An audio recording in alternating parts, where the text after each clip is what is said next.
אנחנו, אני חושב, בעמוד ק"ז. שתי הנקודות שאנחנו צריכים להשלים. אנחנו עסקנו בשיעור הקודם, אם אני זוכר נכון,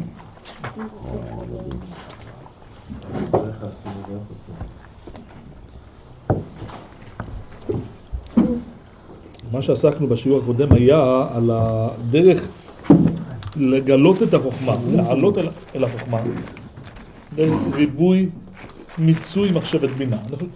זה הסיפור שלמדנו שבוע קודם, נכון? זוכרים? יואב, זה מה שעסקנו? אני לא זוכר, אני עוד שנייה בדבר תורה של הפרשת שבוע. זה בא לי בהפוך, לסדר את המחשבות. אפשר כבר לסדר לך את המחשבות, לא אפשר. מה, לסדר לך את המחשבות, לא? כל דבר קופץ, הערות למעלה. ההקראות. אני זוכר שעסקנו בחלק הזה של יש פה עוד שתי חלקים, אני רק ימקם את זה, יסביר את זה באופן כללי. יש 3 דרכים איך להיות, להגיע, לדבוק במחשבת חוכמה. העבודה הראשונה, הדרך הראשונה, אנחנו מדברים על עבודות מכוונות. לפני זה היה לנו יותר עבודות פשוטות יותר. כאן יש לנו בעצם 3 דרכים. דרך ראשונה, שעסקנו בה בפעם הקודמת, היא מתארת מצב שאדם הולך, חופר, חודר, ממצא את העבודה, עבודת הבינה שיש לה סוף, אם על ידי מחשבה, דיבור או מעשה, ודווקא מגיע למיצויו, לתכליתו. העבודה הנוספת שאנחנו עוסקים בה עכשיו, שמתחילים לעשות בה עכשיו, מתארת תנועה הפוכה. האדם מתחיל בחוכמה, והוא פשוט לא מאפשר לבינה, כביכול הוא לא מאפשר לבינה להתפתח. אתן לכם, אני יודע, אתן דוגמה פשוטה, לפעמים יש מצב שאדם קם בבוקר, אני יודע מה, קם בבוקר, הולך איזושהי עבודה רוחנית גבוהה, אני יודע, מתחיל את ליל הסדר. יש שלב מסוים שהוא משאיר, מנסה להישאר במחשבה הראשונה, במקום שהוא רוצה להיות בו, במקום שהוא התחיל בו. יש עליו פתאום, הוא נופל, קורה משהו, היין נשפך, משהו קורה, שזה שבירה, אז הוא צריך להתחיל לעבוד, כבר זהו, נשבר, עכשיו הוא צריך להיות בעל תשובה. צריך להתחיל לעבוד מלמטה. קיצר, יש 2 עבודות להגיע לחוכמה. אפשר פשוט בתחילת עבודה, אתה יכול להישאר. אנחנו פה מדברים על העבודה של רבי אברהם אבולעפיה, שחזרה על מילה, חזרה על משפט, שהיא דווקא, כביכול, באופן טבעי, המחשבה הבאה, המחשבה האמורה להתפתח, היא מחשבה מפרטת, מחשבה שמפרקת את הדבר. והאדם כאילו כביכול חוזר לנקודת ההתחלה, שוב ושוב. הוא לא נותן למחשבה המפרטת, הפרטנית, להתפתח. הוא חוזר לפשיטות, שוב, ככה. כמובן שיש בזה גם את האלמנט, את הצד של ריבוי. כלומר, זה יכול להיות גם הדרגה שלמדנו בפעם הקודמת, שפשוט האדם מרוב עבודה, מרוב מאמץ, הוא מגיע למעבר, יש את זה גם כאן. יש גם בחלק הזה. פשוט האדם חוזר על משפט אחד, על משנה אחת, 1000 פעם, 2000 פעם, מילה אחת. אז ודאי יש בזה גם את הצד הזה שזה מעייף אותו ומגיע לתכלית. אבל יש גם את הצד שהוא כביכול נשאר במחשבה הראשונה. הוא מתחיל, הוא אומר, נגיד, אדם אומר, אהבה, אמונה, ביטחון, שבת, פשיטות, מחשבות פשוטות, ובאופן טבעי המחשבה אמורה להתפתח, אמורה לרדת, אמורה להתרבות, והוא לא נותן לזה, הוא לא מאפשר לזה, הוא חוזר להתחלה. אז זה גם דרך לשם החוכמה. אני רק אגיד גם את הדרגה השלישית, העבודה השלישית, שהיא גם כן ראוי לספר את זה ביחד, לתאר את זה ביחד, בשביל להבין. הבחינה הבאה, שהיא, אנחנו קוראים בק"י"ט, וכאן זה נקרא ד', הגברת החוכמה על ידי הסתכלות על הבינה מבחוץ. פה מדובר שגם מחשבת חוכמה וגם מחשבת הבינה קיימות. יש בינה, יש חוכמה, והחוכמה צופה על הבינה. זאת אומרת, עד השלב, זאת אומרת ככה, אם נסכם. יש עבודה שאתה בבינה ואתה דווקא על ידי ריבוי הבינה, על ידי עבודה מאומצת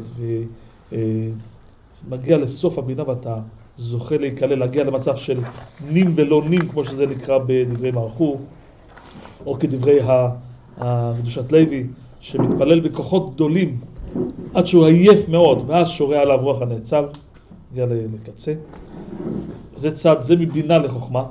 יש דרגה שנייה, הוא שוהה, הוא מצליח להגביר את החוכמה, להישאר בחוכמה, ולא להיפטר, לא לרדת, לבינה. הבחינה השלישית, העבודה השלישית, יש בך בינה, יש בך גם יכולת לצפות, להסתכל על הבינה הזאת, והיא החוכמה הצופה על הבינה. אותה אנחנו נלמד בעזרת השם בפני עצמה, אבל רק ראוי לתת מבט יותר מקיף. אבל זה השני, זה כאילו,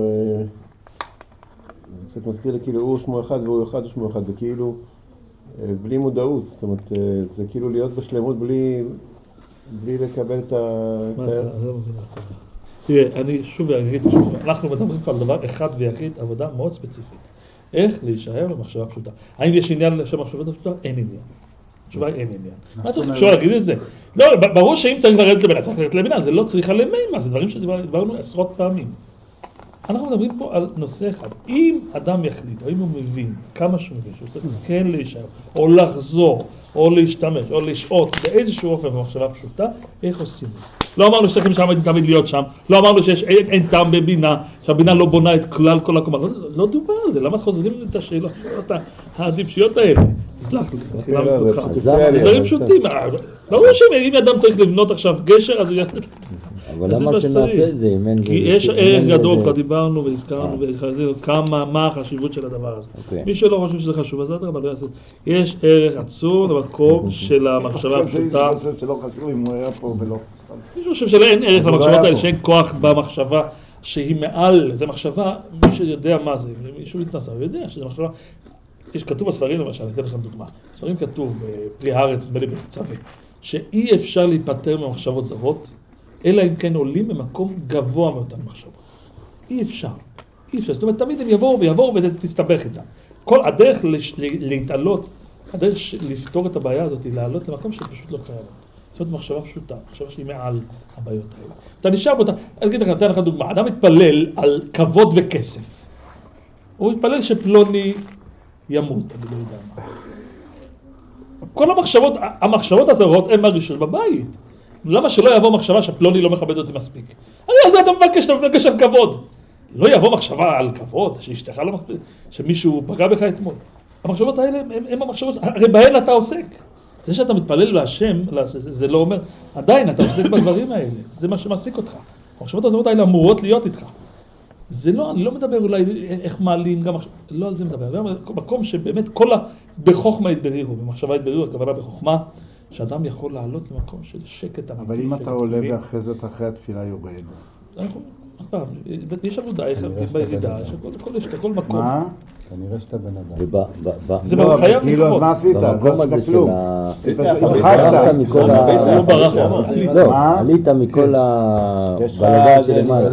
אתה עדיין לא, במודעות כאילו שם? החוכמה היא לתקן, אז איך אתה מתקן את מודעות חדשה. זה נצרב לך, אבל המקום שהיית בו... כן, אבל אני יודע שאני... כן, לא, כן, בהחלט. לא מדובר על הדרגה הראשונה שדיברנו, התחללות מלאה, לא על זה דיברנו. אתה מבין, אתה רוצה שהוא לא מכבד אותך נגיד. אתה עולה למעלה. ואז אתה בכלל לא, מה זה הכבוד הזה? מה זה השטויות האלה? אתה יורד לעולם הזה, שוב זה מפריע לך, אז מה עשית? האם יש מקום לכל אדם בכל דרגה, להיות מסוגל לצאת קצת מעל? זאת שאלה בסיסית. מי שלא חושב שזה אפשרי, חבל, שלא יהיה לו. מי שחושב, מצד שני, באים לשאול, כאילו, תעלה, תשכח לגמרי. מה זה השטויות האלה? באמת, זה הבעיה שלנו להשתה, ומה יהיה עם העולם, ומה הוא שמו אחד, מה זה השטויות האלה? תדבר לעניין. זה הבעיה, ברור שאנחנו כל הזמן, 99, עובדים על איכשהו בכל זאת אפשר קצת, זו מנסים את זה, מה שוב הדברים האלה? כשאתה עולה, אתה לא תוכל. אחת יש הכדור כן, כנראה. אפשר להגיד... העולם מאבד אותך לכמה שנייה. המקום הזה שמעלים את המחשבה לחוכמה, זה מקום של... כמו שהנשמה עולה לשמיים, והיא מחדשת את כוחה שמה, ואז היא חוזרת לעולם הזה. זה כאילו המחשבה עולה למקום של חוכמה, היא מתנקה שם, היא מתארגנת מחדש. ואחרי זה היא יורדת לעולם הזה בצורה יותר מבוררת, בצורה יותר נעימה, בצורה יותר אין ספק שכלל כל תיאורי העליות שיש, אם זה העלייה של האריזל, הזוהר בתפילה, מעשייה, יצירה, בריאה, ציוות, כל תיאור של עלייה שאנחנו מכירים, שבת, תפיל, כל דבר שאנחנו נתאר זה תמיד יהיה על אותו ציר. אנחנו עולים, מה שקרוי על האטמן, עולים, עושים ייחוד, בשביל לרדת, בשביל לקבל כוחות, להתמלות, לייחד, לקבל מוחין חדשים, ואז חוזרים. זו תנועה בסיסית. יש עלייה, ירידה. אי אפשר להתחיל באמצע, ושכתוב שהמטרה היא להאיר נשמה בגוף, להאיר למטה, זה סיפור, מתחילים מהאמצע. מי שמכיר את סדר העבודה של האריזל, של הזוהר, של כל סדרי העבודה האפשריים, כלל ישראל, עם ישראל, הגיע למדבר, 40 שנות סדנה רוחנית של מנו באר וענני כבוד, קבלת התורה, ואז נכנסו לארץ. אז המטרה, מי שמתחיל לספר שמטרת הבריאה היא דירה בתחתונים, הוא פשוט מתחיל באמצע.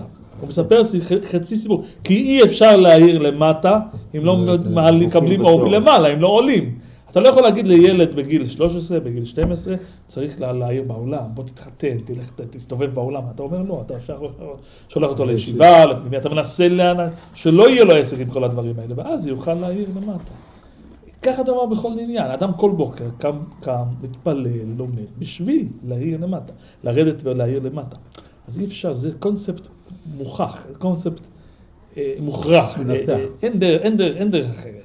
עלייה בשביל הירידה, כן? העלאת מן והורדת מן. אין משהו אחר. אי אפשר להגיד אני אריד למטה. אתה לא תעיר למטה, אתה לא תרד, אתה תיפול למטה. אם אין לך, אם לא קיבלת אור, תיפול. זה מה שקורה. יש שאלה. יש, באוילם, העולם אומר ירידה לצורך עלייה. אבל במקורות, מה שראיתי זה ירידת צורך, לא לצורך עלייה. זה שני דברים ממש הפוכים. קודם כל, איזה כיוון זה הולך? קודם כל, יש בספרים הרבה יותר את הצד של העלייה לצורך ירידה. העבורת הידוע שנמצא גם בנועם אלימלך, גם פרי אורץ, להזהיר גדולים על הקטנים. שהערת הסיבה, אמור ואמרת, להעיר מהגדלות אל הקטנות. זאת אומרת שהעלייה היא בשביל הקטנות.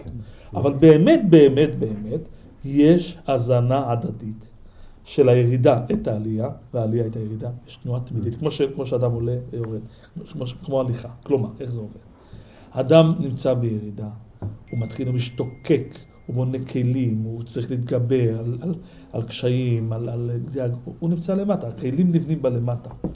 כלים נבנים שם, כלים, העמידה, בחושך, כמו בלילה. ואז כל זה בונה את האור שבא אחריו.